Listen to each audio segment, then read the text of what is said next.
All right. That's Dave Kittle. I'm Jimmy McKay. Tony Maritato is off today. And by off, I mean he's doing his actual job. Dave, how's it going on this lovely Thursday? Get a little brisk here in the Northeast. It's getting a little brisk. Feeling great. How are you today? I'm doing good. We've got some good topics. You were digging online. That's why I was a little bit late coming on the live show. I like it. All right. So one of those things that I liked very quickly, and I want to hear why you put it on the list of things to talk about, was the guy who owns 6 gyms in New York called the Athletic Club. I've never heard about the Athletic Club, but if you own 6 gyms in New York, you must be doing something right. I mean, something. I don't know what it is, but why was this on the list? What do you want to talk about here? Sure. So this was started during COVID. This was originally free outdoor workouts. Apparently, I listened to a Oh, podcast of this guy talking about his company, Athletic Clubs, Dane McCarthy, I think it is. So it's interesting. It's a different model. And I know you used to live in New York City, but let's say you were, back when you were living in New York City, I could join your workout group. It's the same people. So it's Dave, Jimmy, it's Tony Maritata.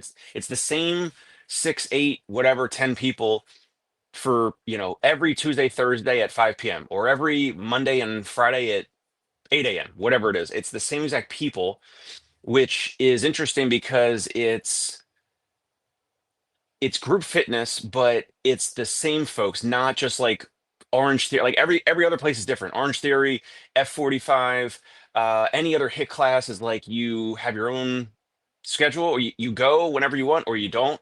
And this is genius on in terms of business model because it's going to make people really sticky because I'm going to then learn about Jimmy's family, Tony's family, like their work stuff. Like you get to learn and build relationships more with people. And if that person's sick or late or whatever, then like the company doesn't even have to reach out to the actual gym member because other people are gonna be like, hey Jimmy, like what's going on? Are you sick? Like, did something happen? Like, are you hungover? Like what's going on? Why aren't you here? And it's a unique model that I think would make for a very sticky member to continue to pay month over month, year over year. And so that's probably how they went from, 1 to 2 and 2 to 3 and all that. I love the model. I think it's genius. I'm actually surprised that Orange Theory and all these others don't do the same type of thing. don't they? They don't do that, or I've never done an Orange Theory class, but I would assume that well, I'd say organically those bonds probably form some places, but this place is it's clearly built around those things. Exactly. So my wife Annie goes to Orange Theory. Yes, she recognizes some people that are similar. Same type of thing. I used to go to LA Fitness when I was in high school and college, and summers home from college. And if you went to LA Fitness at the same time every that day of the week, all the time, like Right. yes, you would see the same type of people.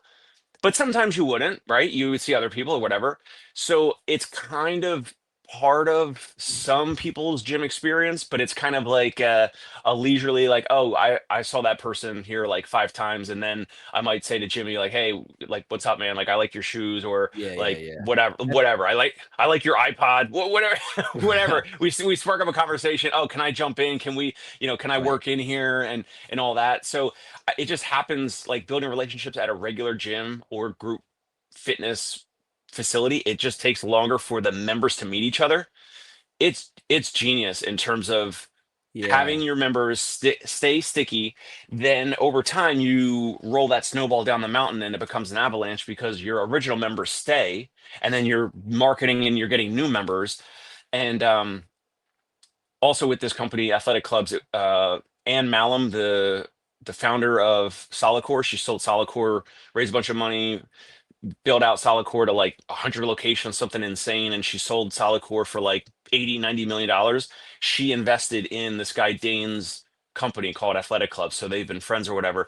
And that's the podcast episode that I watched and listened of them two talking about Athletic Club. So it's unique and different. I don't understand. I mean, maybe there's a way for us to cross over and like, physical therapy. I know Tony has said some things over the years of like, the same types of times of the day or the same days of the week, and you could potentially have some type of a self-pay, group rehab group, I don't know, group self-pay group So support group or group, PT or something around, like your dad, like a stroke or Parkinson's or back pain Right. or whatever. So there is in engineering terms, they'd call it a point of failure. There's the point of failure, in my opinion. I think that I agree with you. This should be done. Here's the point of failure why, in my opinion, it won't be done.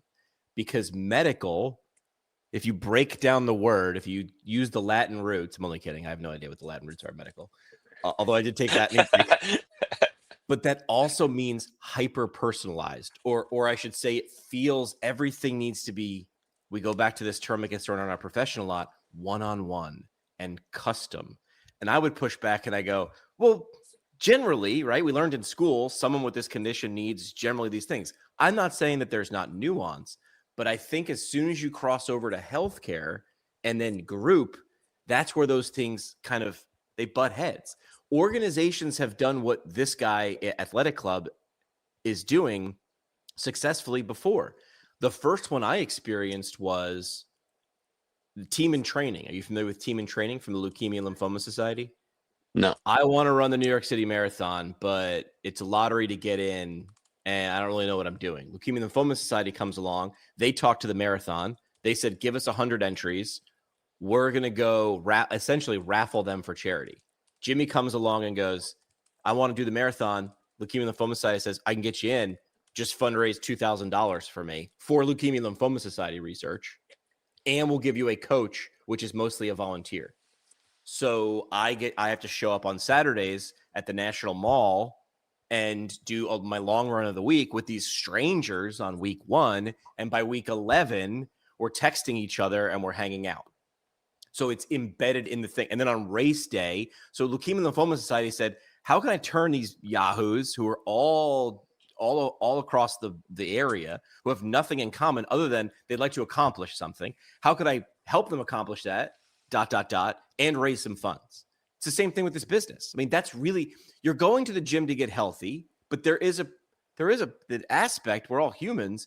Maybe we're not aiming for it. Personally, when I go to the gym, I'm not necessarily aiming for it, but I have been in clubs, triathlon clubs. I don't like to run with a group. I do like to bike with a group, mostly because biking is long and monotonous and it's better. Misery loves company. So I think you're playing on that where it works. Wasn't there the Lincoln Project?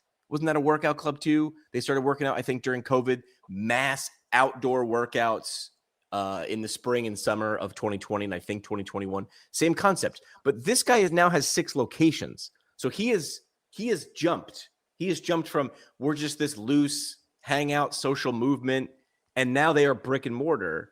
And the thing that stuck out to me was the first 3.5 seconds of the reel that you shared, the Instagram reel, the video you shared with me was, if you hate Instagram, Equinox, you're going to love it.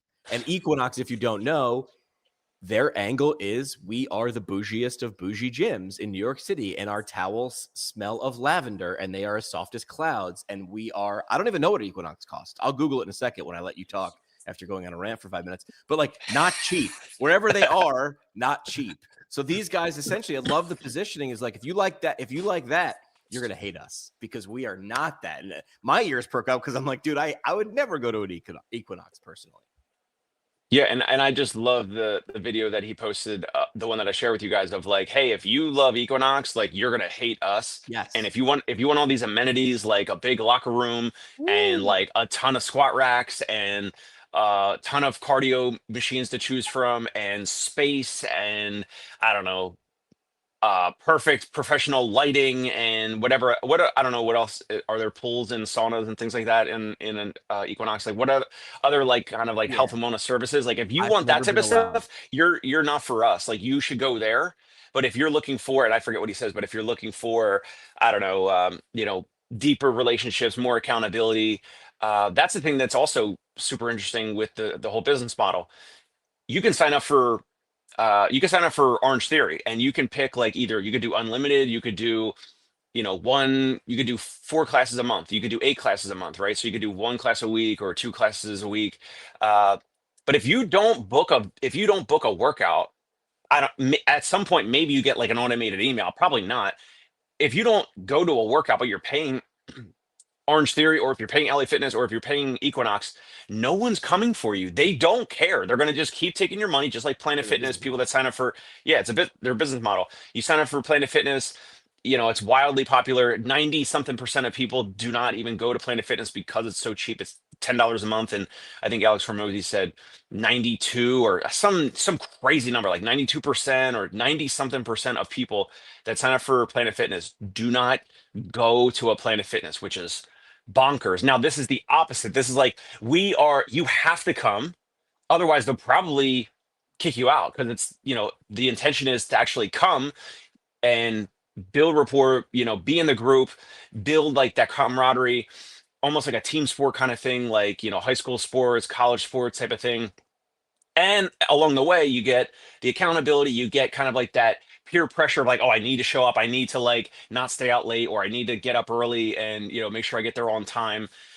And then guess what? You'll be getting results faster. Like better health, weight loss, if that's your thing, if you're focusing on that muscle mass gain, like whatever it is, you're going to get those results faster because of this whole structure that Dane built. It's But fascinating. why? It's because what's the biggest factor in results?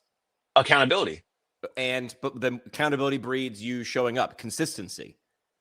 You doing a pretty okay C plus workout 50 times is way better than doing 11 A pluses. It just is. Like this is not my opinion. This is fact. You can check me on the C pluses and the A pluses. $300 a month is what Equinox cost. I was just looking that up. But Now, it's got to be more in the cities, right? Or is Equinox mostly just in cities? I don't know. that's just what I searched. It said it ranges between $200 and $300 a month. A month. Mm. That's not cheap. But you're buying. People also say, I've heard when I was living in New York, like, oh, Equinox, like either work pays for that, so it's a perk through work, which they're probably bulking Uh-huh. it, or Yeah. I write it off because whatever I do, I say this is a networking place, because it is. Let's face it, like this is very much like a networking place, and But that the same type of thing that we say, like, oh, my insurance covers it or not, like for physical therapy or whatever.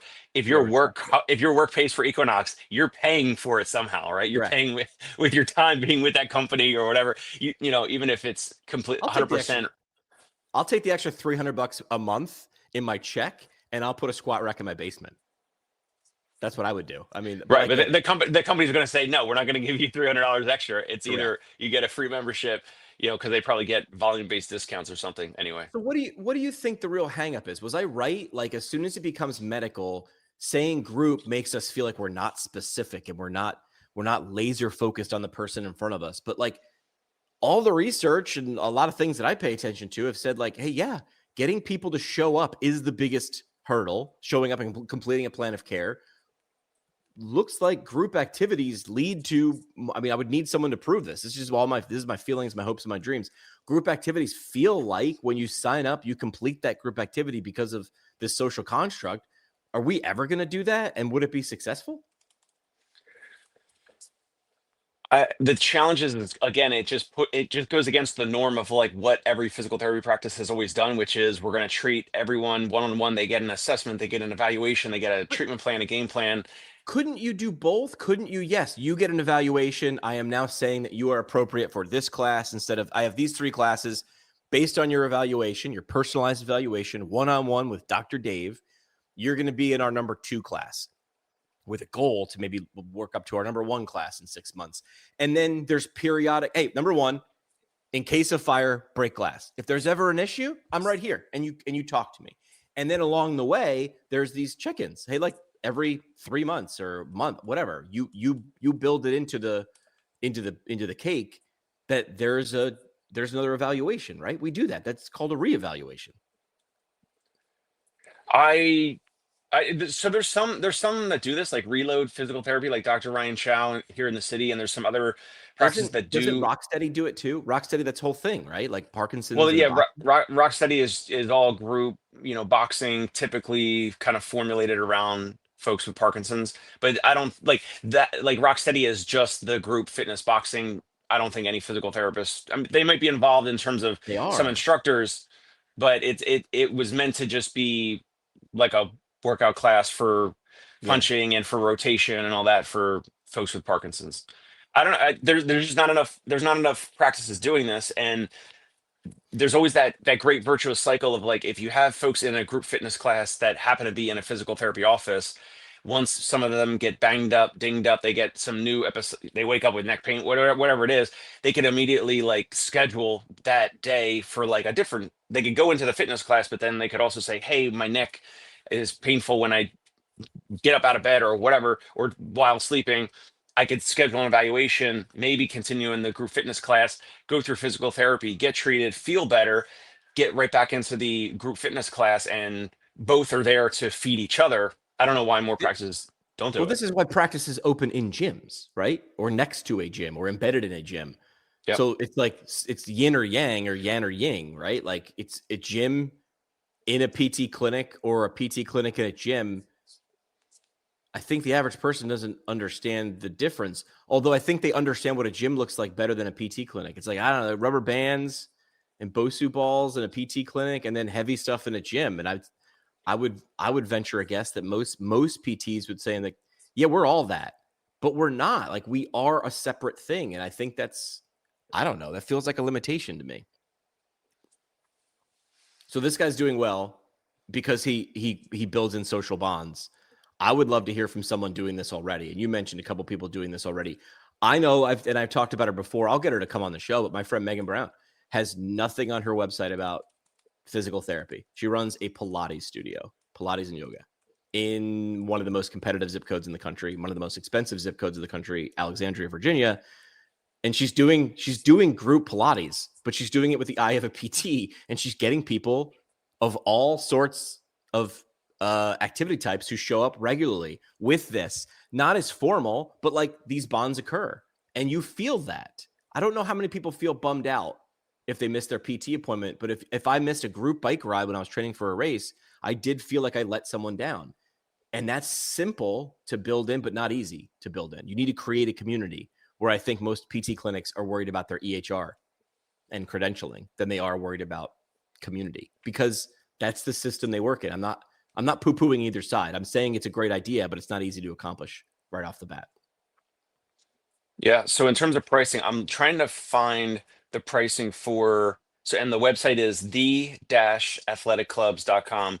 And I asked ChatGPT for the pricing, but it pulled up the old historical New York Athletic Club, which Yeah, I yeah, yeah. that was a different brand and a different Well, I string remember of when I larger first gyms. moved to New York.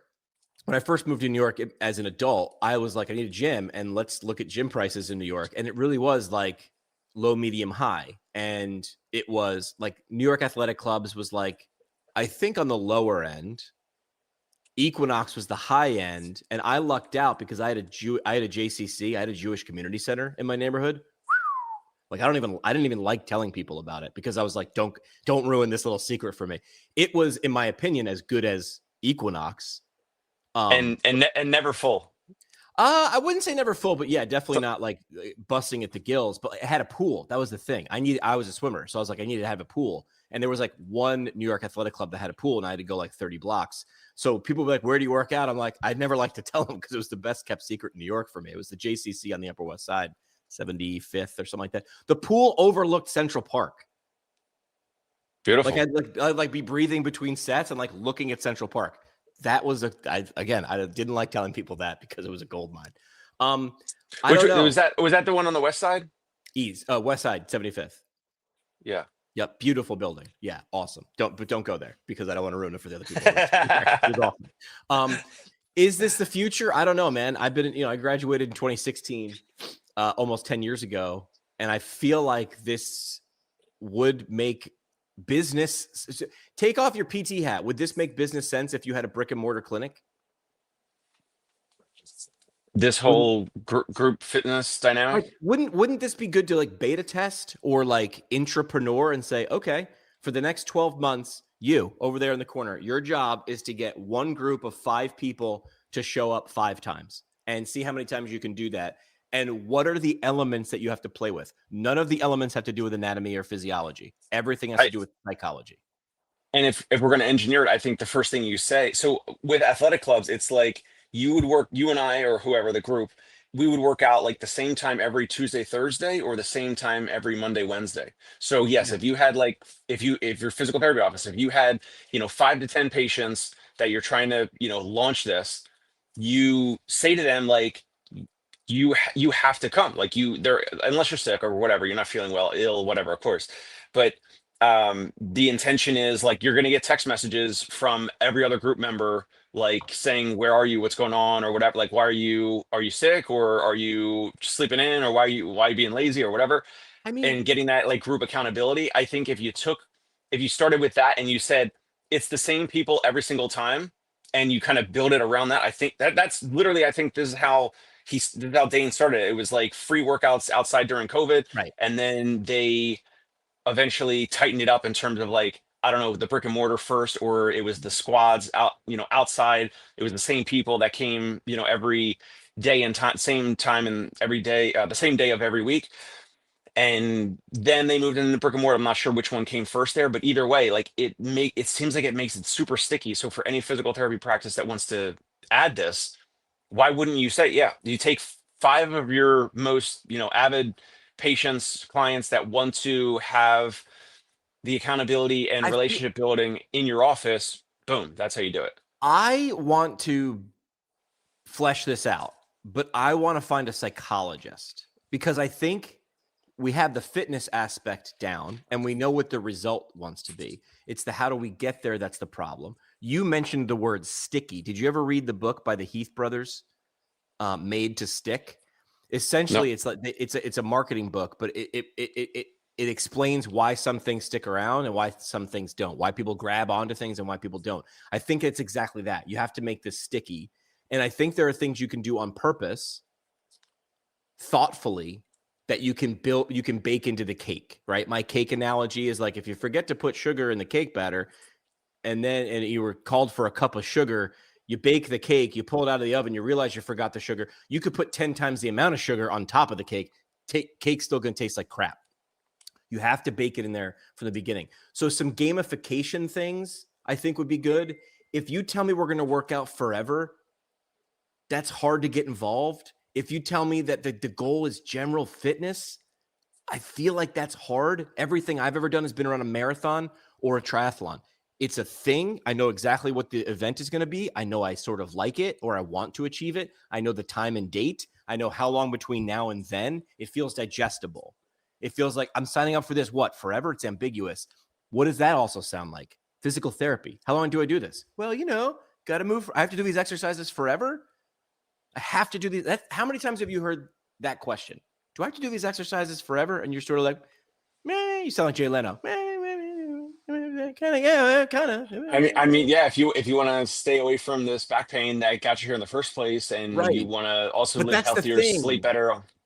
That's the thing that it's hard to like get someone to want to jump on that. I don't know. Like that's where I think like Leukemia and Lymphoma Society, the Team in Training, or other organizations have stolen this model of fundraising for fitness or fundraising to like get into an event you can't get into with a side door. I love gamification. I would love to see if someone has done this already, because like whenever we think we've had this like purely original idea, like someone's like, yeah, 9 people have done this already. So I'm not trying to steal an idea someone's done. I'd love to hear it. I'd love to hear where it failed or where it succeeded, like almost do a how I built this. But I think a psychologist, I don't even know what kind. I'm going to call my buddy Jamie. He's my go-to question guy for psychology. I'll ask him what the elements are or if he knows who to talk to. So I sent you a DM of the page of membership details for athletic clubs, and it is $295 every 4 weeks. So it's comparable to Same, Equinox. same. So you could potentially, I mean, but I tell you what, if you get if you're looking for results, this is the fast track to results. Like with the accountability and the group fit, like the group accountability, the same folks, you have to show up. It's a little more geared around that, as opposed to you take the same $295, you go to Equinox, you pay Equinox, they charge your card every 4 weeks, every month, $295. No one's going to care if you show up to Equinox or not. No one's going to care if you're using the pool or not, right? So what do you think of this with their membership details? So I'm looking at it cold, first time, how it works. I love this part of the website. Let me get rid of this. All right. So how it works. If you can't explain how your thing works in 3 steps or less, you are stupid or your thing is dumb, right? And this, I'm looking at you, physical therapists. It's like, sign up, tell us what insurance you have, find a schedule. When does it end? Like, I don't know how it works.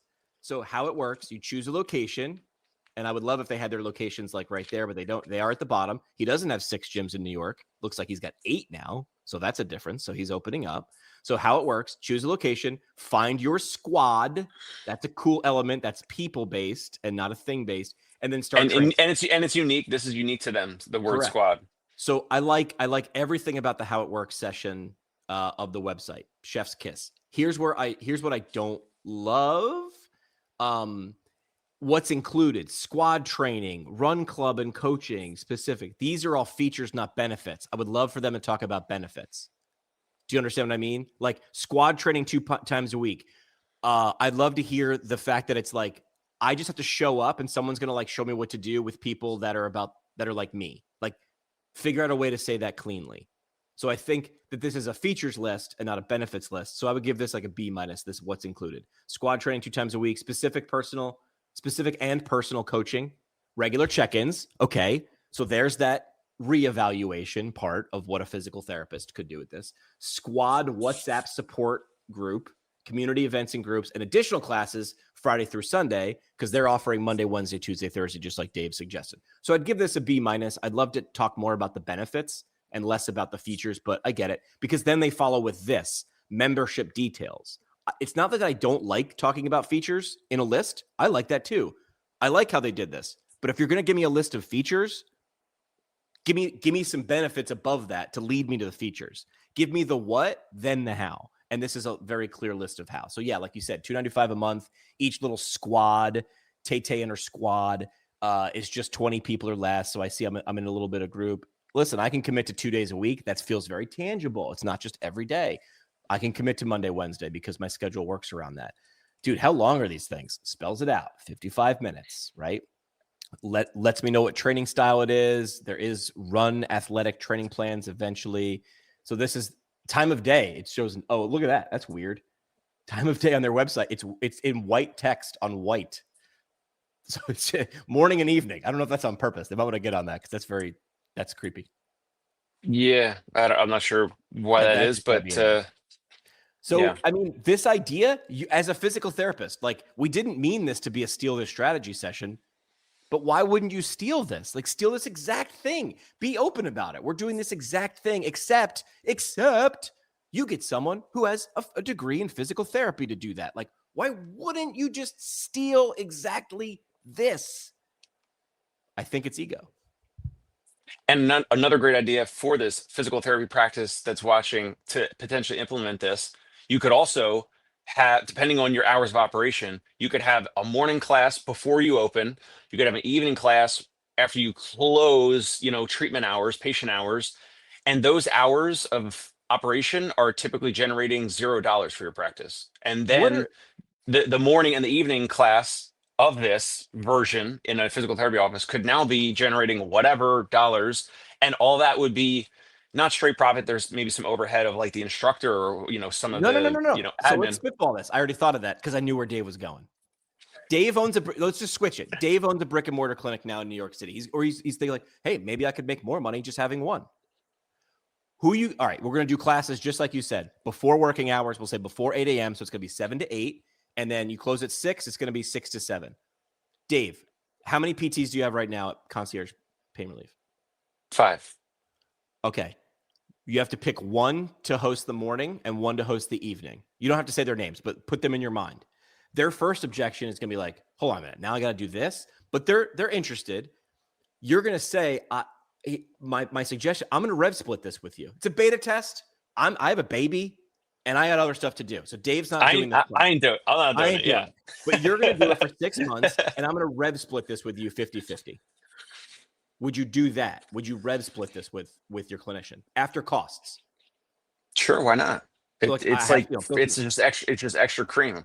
Free money. And if it takes off, this will now be part of your job, because if it takes off after 6 months, and I'm seeing profit on this, yeah, I'll take, you're showing up an hour early, I'll let you leave. This is going to replace some of your treatment, is what I'm saying. Because our job is actually not treatment. Our job is to run a business. Treatment is how we do it, right? It's just a how, not a what. We're running the business because we're here to make money. Because if we don't make money, this is, again, we've talked about this. If we don't make money, we can't buy cornflakes. We can't pay mortgages or rent. But we can do that in a great way. So what other detractors? What are the reasons to not at least try this? If you already had the clinic, because I'm not going to say to Dave, invest in a space. That would be too much of a risk. But you already have the clinic. What are other things that I'm not thinking about? Because this can't be this simple. What are things that I'm not thinking about? How would you get your first 5 people to be in this person's squad? Current clients, I'm guessing?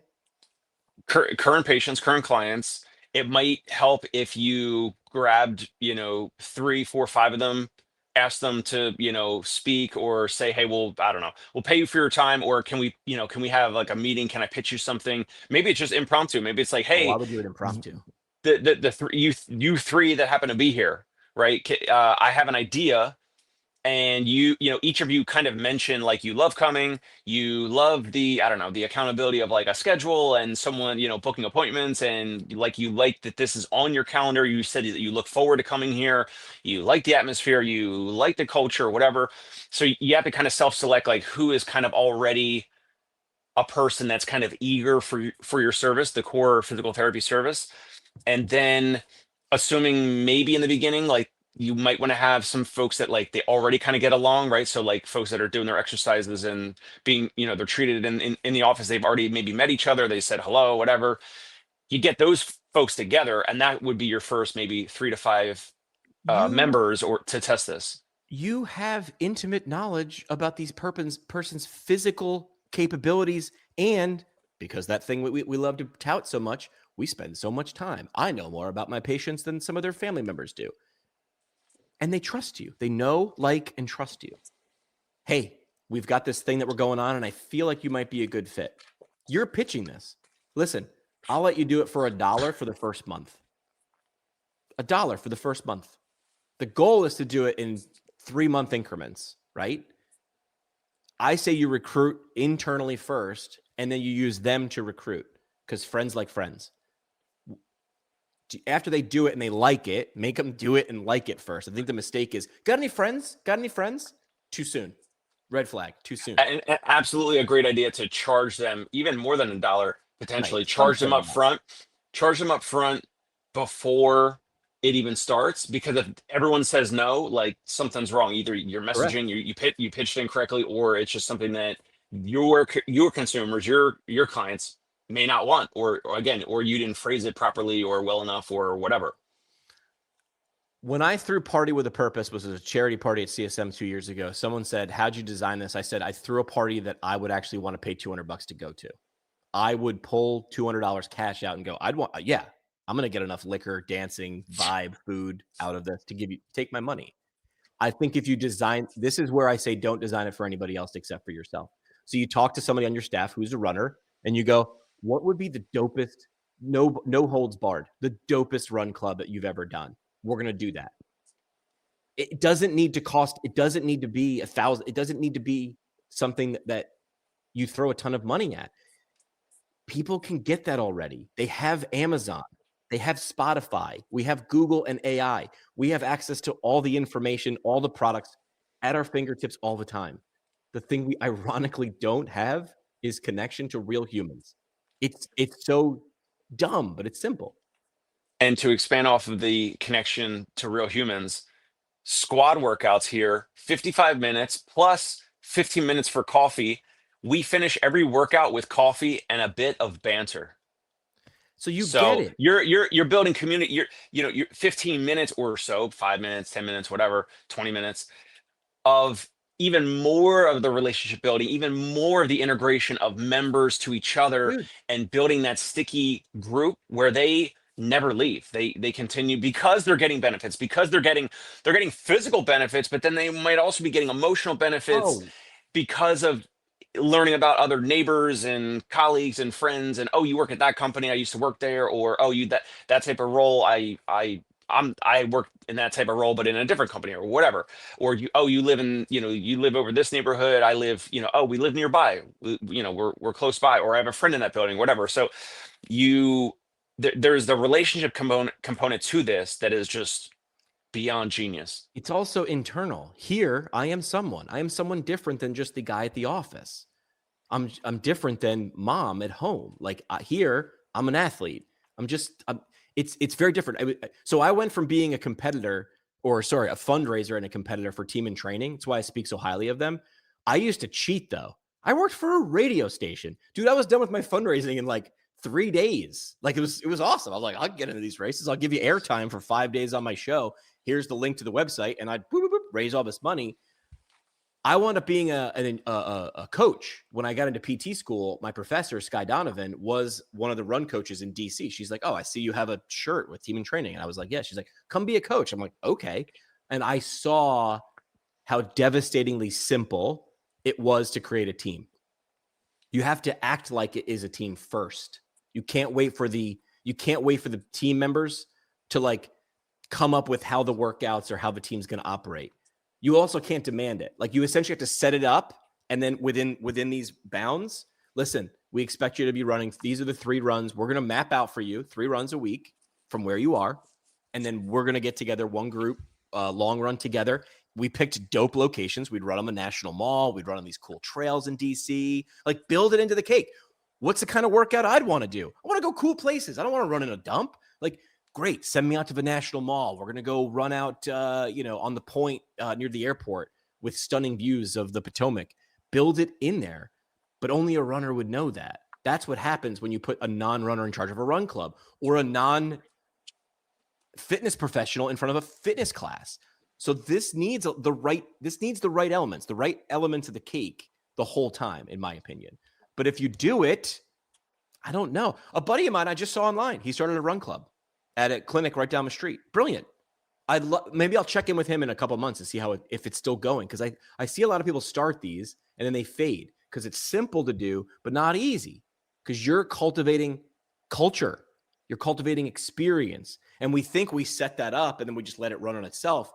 No. The whole thing is fueled by this vibe, by accountability. You have to be just as accountable as the group.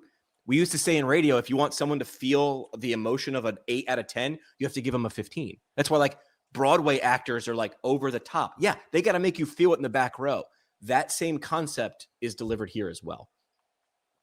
I've got like a few minutes left. We got a few. I got to help a buddy with a press conference today. That's why I have like a good shirt on. Let's wrap early because I think we had some other topics, but like I think we hit this pretty well. I think the Jared Hall one is good. I want to talk about that. I think Tony that's good. It's good with Tony. Yeah. So we'll talk about Jared Hall, who we did the Oxford debate together. He was on my team for the Oxford debate. So maybe we'll have Jared on after we should talk about it, and then if there's deeper, we'll bring Jared Hall on. So parting shots. What would you have for parting shots today? Parting shots is like this. Literally like the reason why we put this on the show and we talk about other things like this on the show is like there's so many fascinating business models out there. There's so many aspects to other business models that we can all incorporate and use. And why not just test it? Like, what's the worst case scenario? Like, if it stops and fails or it doesn't work, or you try to tweak it and relaunch it or whatever. Like, all this is about helping more of your patients and clients, helping more of your community members, plus helping more of your team members, your staff make more money, and your practice make more money. And if our practices and companies can make more money, we can help and serve and impact more people. So it's like, why not do this? So by talking about this, even Tony is not here, but even if he was here, like this is the type of thing that we would all sit down, 2-3 of us, we would talk about this behind the scenes privately anyway. And we're just putting this out there. So hopefully if there's owners out there with PT clinics, if you add in things like this, we would love to hear your feedback. Like, what's the business model? What are the components of it? How's it going? Is it easy? Is it challenging? What are the wins? Anyway, we would love to hear your feedback if you start implementing any of this. I think Tony would say he does this organically already when he finds a few patients that seem Tony's like the is it a yenta? Isn't that the term? A yenta, the matchmaker, like a Jewish matchmaker, like the woman who like I think knows, so. Like, he's that guy and this girl that we put them together. They're going to make beautiful babies. he's like a Yenta in his clinic. He puts these people together. I think he does this organically one-off when he sees it, because he's been doing this for so long. He sort of can see what it looks like 3 months. But if you put some intent behind it, we don't have to guess that it's going to work. It works for these organizations, many of them that we listed today, and many that we probably didn't. I would love to hear who we didn't mention, or if you're doing it. So I would say, if you think the current model of your clinic is the only way it can be done, you're wrong. And if you think reimbursement's going to get better, come on, man. Like, what are we doing here? We have to argue that. You either do something different or you go extinct. And I'm not saying this is it, but I'm saying it needs to be something like this. So we're gonna have a good weekend. We'll have Tony back on Tuesday. Well, let's touch on this just a little bit and see if we can get Tony's take. And then we can bring up that Jared Hall post and talk about that, which I think is very interesting. Awesome. Sounds good. Dave Kittle. Oh yeah, my Yankees lost. So we're all out of the playoffs now. Phillies won last night. They have to now win 2 in a row, which is a steep You're still order, in it, man. but we'll see. You're still in it. Trey Turner. So smooth. All right. We'll see you guys next week. Thanks for listening to the show.